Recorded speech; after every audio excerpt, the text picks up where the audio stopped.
Olá a todos, gratidão por vocês estarem aqui, por curtirem e compartilharem. Bem-vindos de volta ao nosso tema da ferida à força, integrando as múltiplas faces da revolta. Já discutimos então sobre a revolta ética, a revolta emocional e a revolta existencial. Foram deixadas perguntas e aí, vocês estão conseguindo refletir? Não? Sim, talvez, quem sabe? É importante, gente, vale muito a pena para a expansão da consciência, tá? Provavelmente, quando acabar essa jornada das revoltas, das faces da revolta, a gente pode gravar um vídeo sobre os questionamentos. Vale muito a pena, é bem interessante. Então, vamos lá, vamos discutir então sobre a revolta corporal. O que temos a dizer sobre essa revolta? Vou compartilhar com vocês aqui a tela. Então vamos lá, revolta corporal. A revolta corporal é a que mais passa despercebida, mas talvez seja a mais honesta. Antes mesmo da mente formular palavras, antes mesmo da pessoa compreender racionalmente o que sente, o corpo já está protestando. Ele carrega no músculo, na pele, no estômago e nos ossos aquilo que não foi dito, aquilo que não encontrou espaço de expressão. É o corpo que se recusa a cooperar com a vida, tal como ela está organizada. A origem dessa revolta está nos silêncios impostos.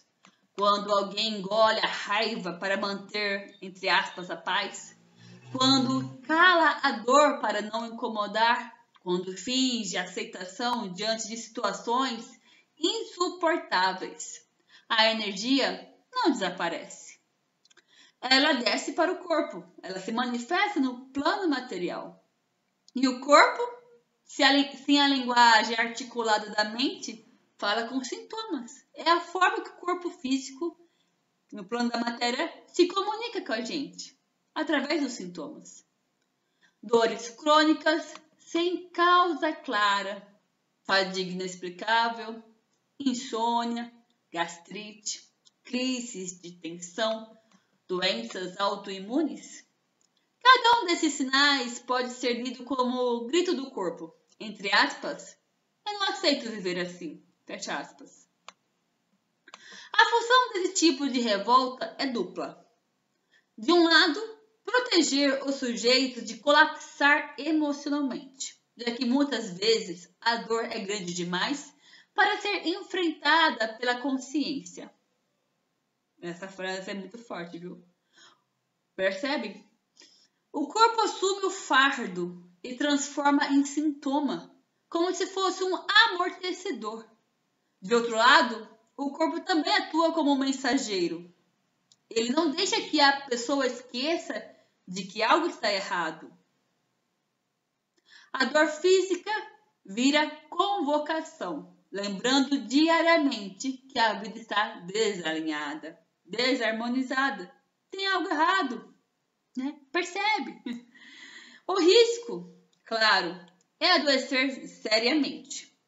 Quando a revolta corporal não é reconhecida, ela pode se cronificar em doenças graves, algumas irreversíveis. Então a gente percebe que o caso é muito sério.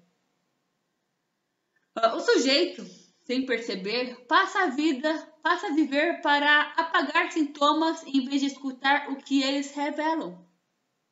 O corpo se torna campo de batalha. Comprimidos contra inflamações, remédios para dormir, cafeína para acordar, álcool para relaxar e se divertir. A pessoa tenta calar o corpo como antes tentou calar o espírito. E a revolta cresce, subterrânea, cada vez mais violenta. A saída começa pela escuta. Não a escuta intelectualizada, mas a sensorial. Onde dói? Quando dói? Como dói? O corpo precisa ser reconhecido como sujeito da história, não apenas como máquina quebrada. Ih, meu corpo não está funcionando, vou dar um remédio aqui para ele melhorar. Será que é o corpo que está quebrado? Será que né? Perceba. A terapia corporal, as práticas de atenção plena, a respiração consciente, o movimento expressivo, todas essas ferramentas ajudam a traduzir a linguagem de revolta física em compreensão emocional. Quando a raiva ou a tristeza, que estavam encapsuladas, encontram voz, muitas vezes o sintoma se dissolve ou, pelo menos, perde intensidade. Outro caminho é reconciliar-se com o corpo, fazer as pazes consigo mesmo. Quem vive a revolta corporal costuma tratá-lo como inimigo. Entre aspas, meu corpo me atrapalha, fecha aspas, né? Meu corpo não coopera. Mas, na verdade, o corpo é o aliado mais fiel. Ele é o único que não mente, que não se deixa enganar por racionalizações ou máscaras sociais. A reconciliação passa por agradecer a esse corpo por gritar, quando a mente silencia, por insistir em mostrar que há algo que precisa mudar. É como se o corpo estivesse dizendo: acorda, tem algo errado aqui, não percebe? A revolta corporal, quando atravessada, pode se transformar em força vital.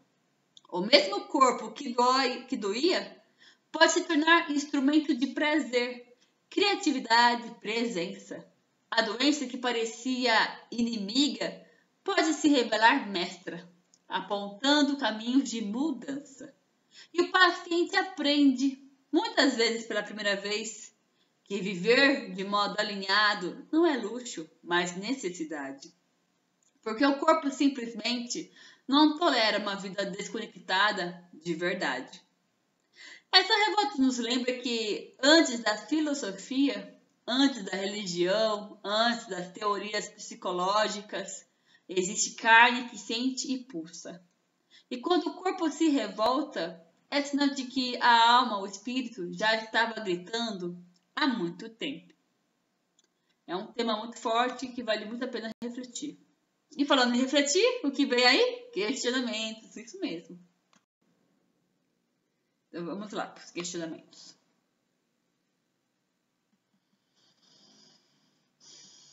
Ó, o corpo como prisão, quando a carne protesta.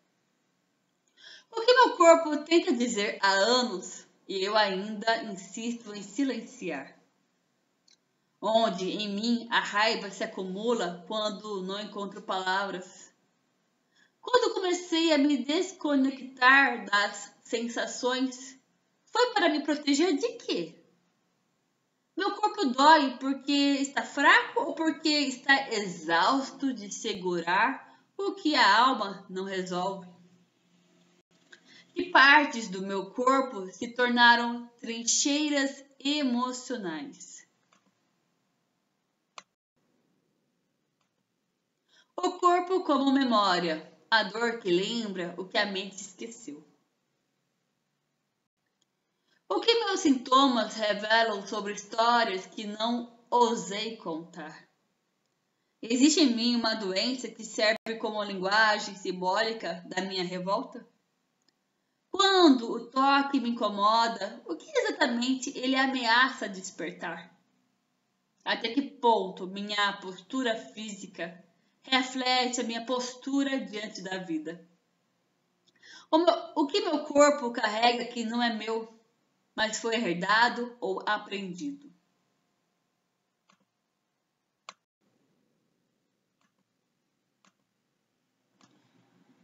Vamos lá.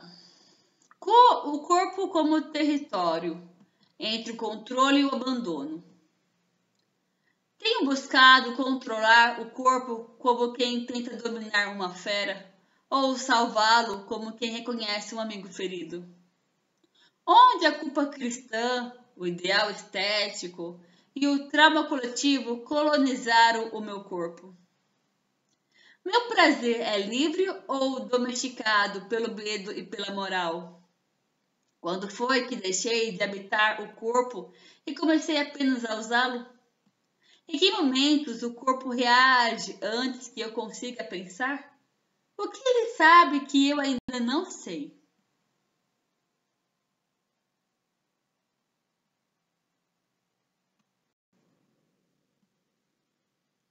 O corpo como portal, o movimento da cura.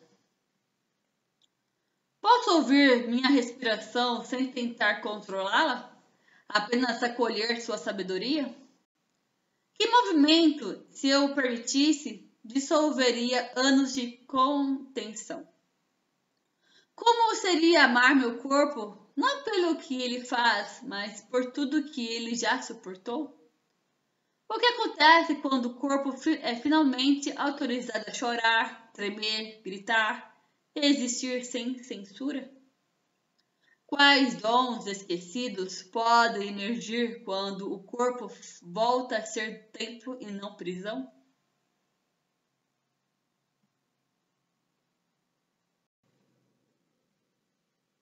O corpo como espírito encarnado, o sagrado da presença. E se o corpo for o modo mais direto de Deus me tocar? Posso reconhecer no meu batimento cardíaco o mesmo ritmo que pulsa nas estrelas?